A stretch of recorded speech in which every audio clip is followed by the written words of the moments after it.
Oui, bonjour à tous. Donc c'est un plaisir d'être ici à Terratech devant vous et devant cette belle photo. Je ne sais pas si vous l'avez reconnue, mais il se trouve que c'est Manhattan, New York. Donc si vous regardez bien, vous pouvez voir Central Park et légèrement à droite et en haut la Statue de la Liberté. Donc si aujourd'hui vous arrivez à reconnaître un petit peu sur cette photo prise par satellite, c'est parce que les images satellites ont augmenté et explosé en définition pendant les 20 dernières années. Et qui dit augmentation de définition dit également augmentation de la taille de ces images. Et qui dit augmentation de la taille dit évidemment augmentation du temps de traitement pour faire tout un ensemble de traitements qui sont nécessaires pour après exploiter ces images. Donc dans une partie de cette présentation, je vais vous montrer comment, en collaboration avec le CNES, les technologies d'Activeon servent à accélérer les traitements d'images et à le faire dans un contexte de cloud hybride, à la fois en utilisant des clusters HPC classiques de type PBS par exemple, et en débordement sur du cloud public, en l'occurrence le cloud Azure. Donc pour présenter rapidement, Activeon est une société que j'ai eu le plaisir de créer il y a 10 ans, qui a fait énormément de R&D en collaboration avec une équipe INRIA que je dirigeais. Et nous avons à peu près l'équivalent de 400 hommes-années d'investissement R&D, ce qui explique qu'aujourd'hui nous avons un produit qui est complètement mature et utilisé en production. Et nous faisons 60% de notre chiffre d'affaires à l'exportation et sommes présents sur 3 continents. Donc la technologie d'Activeon est une technologie basée, comme on va le voir, sur des workflows qui vont être schedulés, orchestrés, méta-schedulés avec des schedulers natifs HPC, et quelque chose de très important de nos jours avec le cloud, avec gestion de la ressource complètement intégrée dans la solution. Ce qui va nous permettre d'optimiser les infrastructures utilisées, et qui dit optimisation dans le cloud, dit économie importante en termes de coûts pour ces solutions. Et ces solutions sont disponibles on-premises, donc dans les data centers, mais également dans le cloud et, qui ne gâche rien, en open source. Donc en fait, la mission d'Activeon est de fournir une solution pour tout ce qui est big compute. Donc Big Compute, ça va inclure ce que j'appellerais le traditionnel HPC avec du MPI qui s'exécute sur de l'infiniband, mais également tout le reste et toutes les nouvelles applications du HPC, comme par exemple le Big Data, le Machine Learning. Et pour faire de façon satisfaisante et automatisée ce Big Compute, nous utilisons des workflows qui sont polyglottes, c'est-à-dire multilangages, et multi-solutions logicielles. Donc on va aussi bien scheduler du C, du C#, du Java, du Python, que des solutions comme Scikit ou d'autres solutions de deep learning et de machine learning. Et donc, je l'ai dit tout à l'heure, je reviendrai dessus un peu plus tard, avec gestionnaire de ressources intégrés. Donc la solution, si on veut la représenter sous une forme plus de stack, se décline dans une partie supérieure avec une couche de tâches et de workflows prédéfinis ou définis par les utilisateurs, qui va permettre de scheduler du SAS par exemple, ou du MATLAB pour faire de l'analytique, ou même des tâches MPI. Au milieu, un scheduler méta-scheduler. Donc je parle d'orchestration parce qu'on schedule des workflows qui peuvent être relativement sophistiqués, avec gestion du parallélisme, de Monte Carlo par exemple, directement fourni par la solution. Et méta-scheduling parce qu'on schedule sur du scheduler natif, PBS, Slurm, LSF, etc. Et en dessous, gestion de la ressource avec élasticité intégrée et connecteur de cloud également intégré. Un élément extrêmement important pour nos clients en production, c'est la gestion des ressources. On le sait tous, quand on est sur des infrastructures de 2000 ou de 20 000 cœurs, les erreurs ne sont pas une anomalie, elles font partie de la vie de tous les jours. Et nos workflows permettent de gérer ces erreurs, de suspendre, si on le désire, les workflows ou les chaînes de traitement, et automatiquement, si on le désire aussi, ça c'est une question de configuration du workflow, de rescheduler la tâche qui était sur la machine qui s'est plantée sur une autre machine. Dernier point important, en particulier avec le machine learning, mais c'est vrai aussi avec le big data, on est passé d'un HPC, d'un big compute, où on faisait essentiellement, je caricature un petit peu, du Fortran MPI. Bon, après, on a fait du Fortran, du C MPI, on a fait un peu plus de choses, mais aujourd'hui, en big compute, il y a des tonnes de frameworks. Et je crois que c'était l'INRIA ce matin qui disait avant on installait une version de MPI et la version était valide pour 1 an ou 3 ans, c'était des produits qui existaient depuis 30 ans. Aujourd'hui, avec le machine learning, tous les 15 jours, il y a un nouveau framework qui sort. Donc ce que l'on fournit dans la plateforme, c'est ce qu'on appelle du pass on demand, c'est-à-dire la capacité de déployer par les utilisateurs à la demande des solutions. Donc par exemple un cluster Hadoop, un cluster Spark, du Kafka pour faire du streaming et faire du traitement en temps réel. Donc ces traitements peuvent être déployés à la demande. Et pour bien comprendre la technologie sous-jacente, les workflows qui tout à l'heure dans les exemples servaient à traiter du workload, donc de l'analyse de données, des programmes MPI, etc. Là, les workflows servent à faire des déploiements de services et de solutions. Ils vont servir à déployer le service, ils vont servir à arrêter le service lorsque l'utilisateur n'en a plus besoin. Donc la même technologie pour traiter du workload et pour déployer des services qui après ces services étant utilisés pour traiter des workloads spécialisés qui tournent par exemple directement sur une plateforme Hadoop. Alors, la scalabilité et l'élasticité, donc on a fait des benchmarks sur 20 000 cœurs sur Azure. Donc on a pu montrer des choses importantes au niveau de la scalabilité à la fois de notre solution et du cloud Azure, puisque on a mis 15 minutes pour acquérir 20 000 cœurs, les gérer avec la solution Activeon et scheduler 20 000 tâches sur ces 20 000 cœurs. Donc 15 minutes sans aucune pré-réservation, à comparer au temps qu'il faut pour acquérir, installer un cluster de 20 000 cœurs.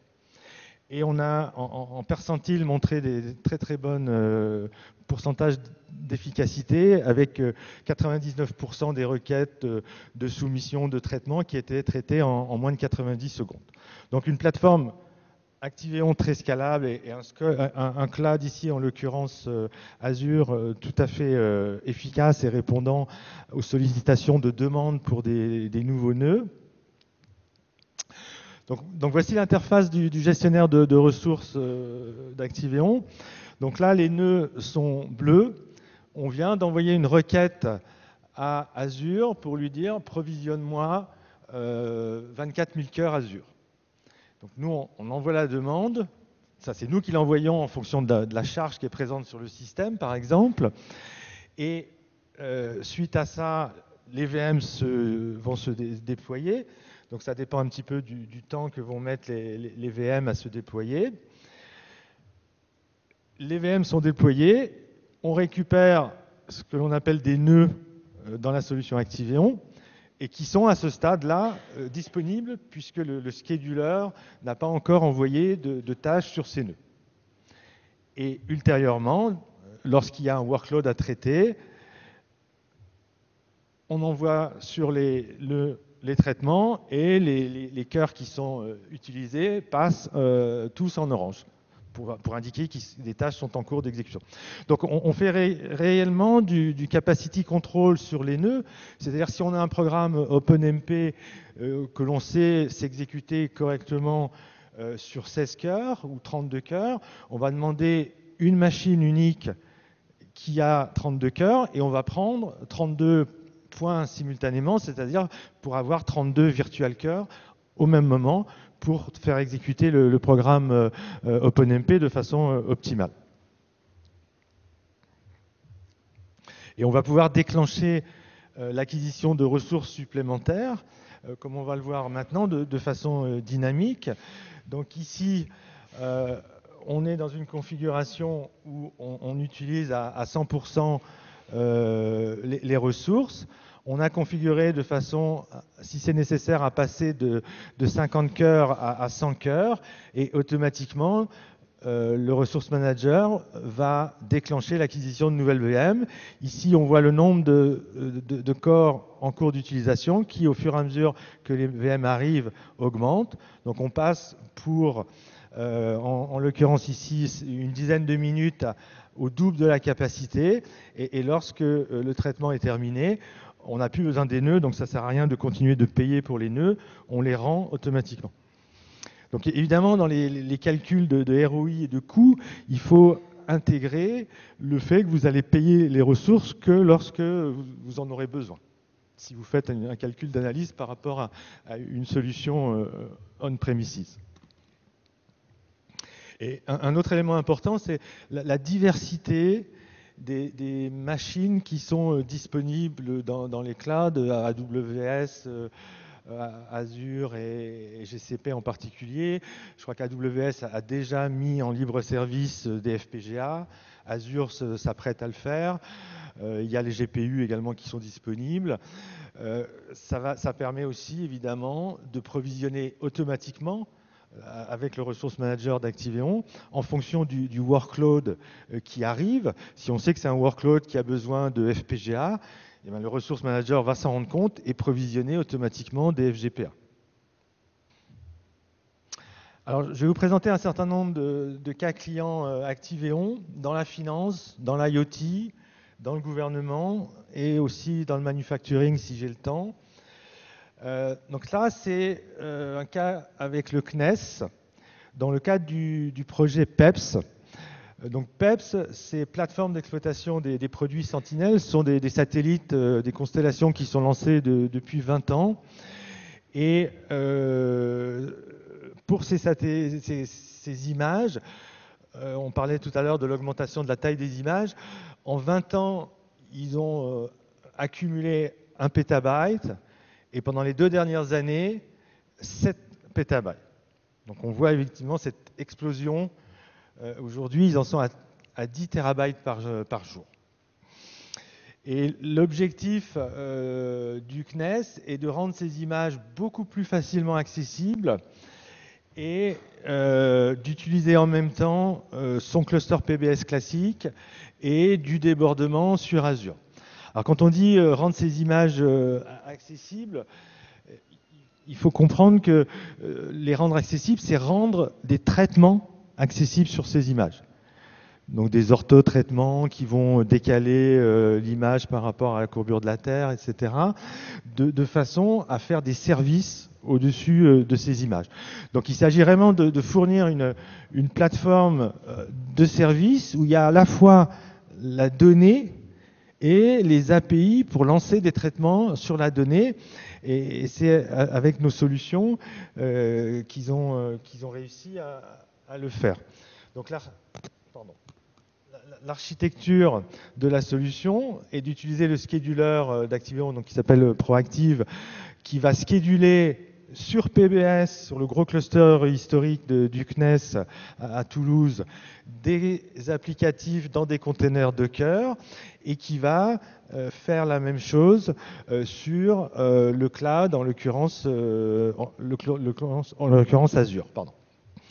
Ce qui est fondamental pour le CNES dans notre solution, c'est que les mêmes chaînes de traitement vont tourner aussi bien sur PBS on-premises que dans le cloud, Azure par exemple.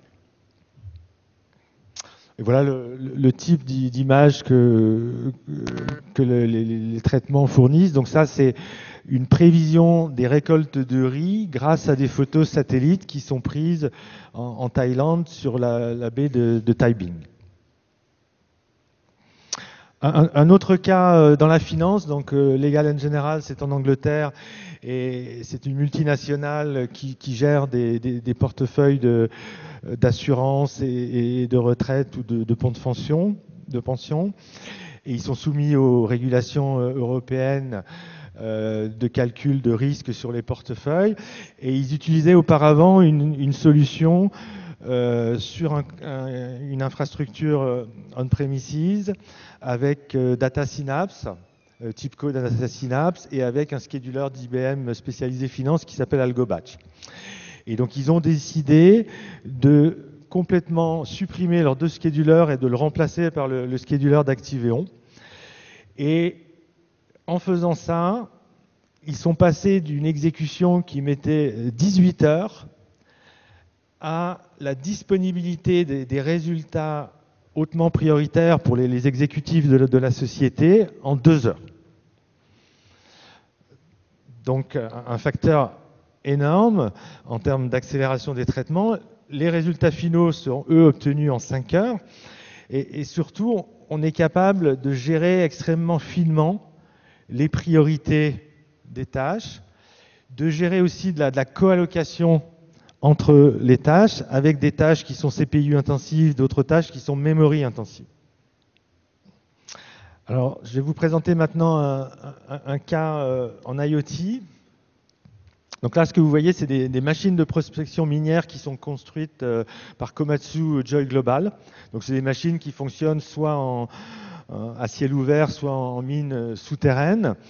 Et chacune de ces machines, en temps réel, va cracher des tonnes de données qu'il est nécessaire d'analyser avec une vingtaine de programmes qui en continu vont tourner de façon à piloter la trajectoire de la machine, à piloter la pression de la lame, à surveiller les raisons éventuelles d'arrêt d'urgence ou de maintenance urgente.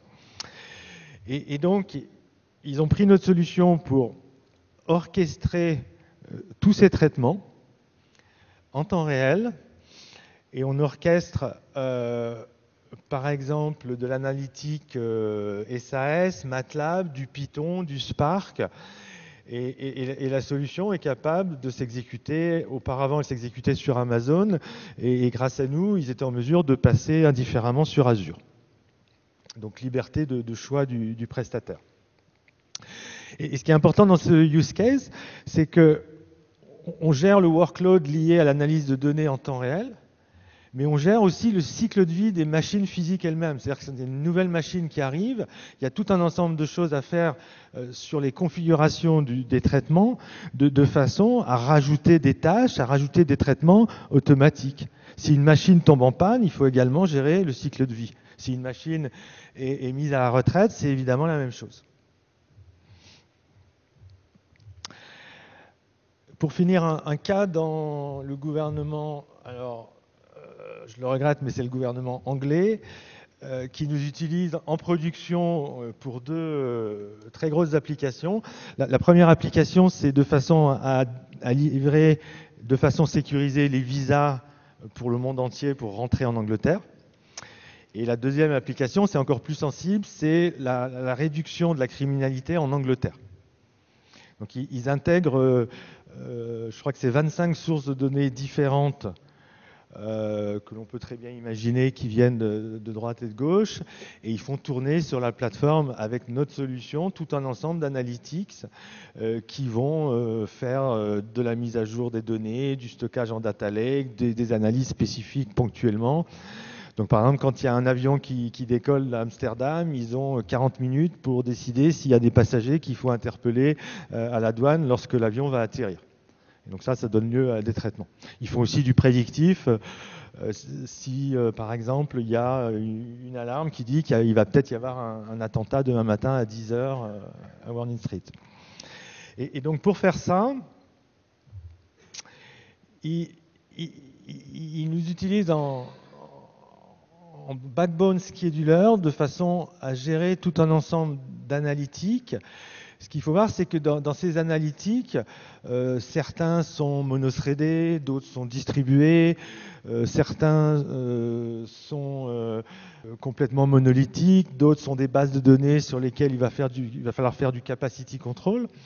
Et donc, ils nous utilisent et ils nous disent qu'on est le seul orchestrateur scheduler capable de scheduler l'ensemble des analytiques qui peuvent exister aujourd'hui dans le monde, et aussi bien multithreadé que monothreadé. Je vais passer rapidement sur deux autres cas en génomique. Donc on travaille avec l'INRA qui nous utilise pour faire des séquences de traitement à grande échelle de génomique. Et on est en train avec eux de faire des expérimentations dans le cloud. On sait que le CEA est très impliqué dans la communauté HPC. On a comme client historique depuis 2010 le CEA List avec l'application de contrôle non destructif, en particulier pour le nucléaire, mais pas que. Et ils nous utilisent à la fois pour accélérer les traitements et pour éventuellement fournir la solution en mode SaaS dans le cloud dans l'avenir. Donc là, c'est du deep learning avec de l'analyse d'images, de construction de satellites avec Thales Alenia Space, qui permet de détecter si des panneaux solaires ou des circuits hybrides risquent de présenter des défauts. En fait, ils nous ont utilisé, c'est pour un peu plus que ça, pour être plus précis, pour éliminer les risques de faux positifs. La solution qu'ils avaient eux-mêmes mis en place n'était pas assez opérationnelle. Et grâce à nous, on a éliminé énormément de faux positifs. Ça ne sert à rien de donner à un opérateur 3000 images en lui disant il y a sans doute des erreurs.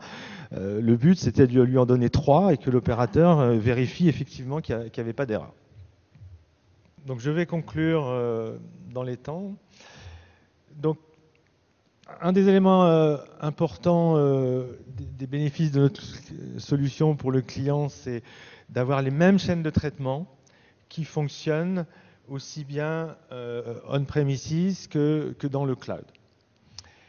Et j'en ai pas beaucoup parlé, mais intégré dans la solution, il y a tout ce qui est gestion de versionning. Donc quand vous faites des chaînes de traitement, un des gros problèmes des industriels aujourd'hui qui commencent à faire du machine learning, c'est de contrôler quel modèle part en production et quel modèle n'est pas en production. Donc il faut gérer les modèles de machine learning qui sont construits avec du versionning, avec du test, de l'intégration, et être capable de façon très fine de gérer ça. Il y a un autre aspect que l'on voit dans nos clients, dans les grands groupes, c'est les difficultés de gouvernance entre l'IT et les gens métiers. Tout le monde est plus ou moins en train de passer en mode DevOps, mais on sert souvent à définir des protocoles relativement précis entre ces gens-là pour, entre guillemets, arrondir un petit peu les angles entre tout le monde, de façon à voir quelle est la responsabilité des gens métiers qui développent des chaînes de traitement, qui est-ce qui a la responsabilité du test et de l'intégration, et qui est-ce qui a la responsabilité de la mise en production et du maintien opérationnel. Et donc avec les solutions où on fournit intégré dans la solution, il y a des catalogues qui gèrent les versions et qui gèrent les droits évidemment pour savoir qui fait quoi. Donc c'est un élément extrêmement important pour la capacité d'être en production sur ces modèles. Un élément important, c'est la capacité à fournir à des utilisateurs finaux, des gens métiers, des briques qui sont faciles à utiliser, avoir des exécutions plus rapides. Et auparavant, le directeur financier ne se rendait pas compte si les machines HPC étaient utilisées à 40% ou à 90%. Si on est à 40 000 heures ou à 90 000 heures dans le cloud, le directeur financier il va s'en rendre compte immédiatement. Et donc c'est évidemment important de réduire le nombre d'heures lorsque l'on peut le faire. Donc scalabilité, on a vu les benchmarks sur 20 000 cœurs dans le cloud ou on-premises. Et par exemple, sur Azure, on optimise les déploiements. Dans toute plateforme de cloud, il y a des points spécifiques. Azure a les scale sets qui permettent de déployer un grand nombre de machines virtuelles simultanément. Et donc, nous, avec les connecteurs qu'on vous fournit, on va évidemment optimiser cela.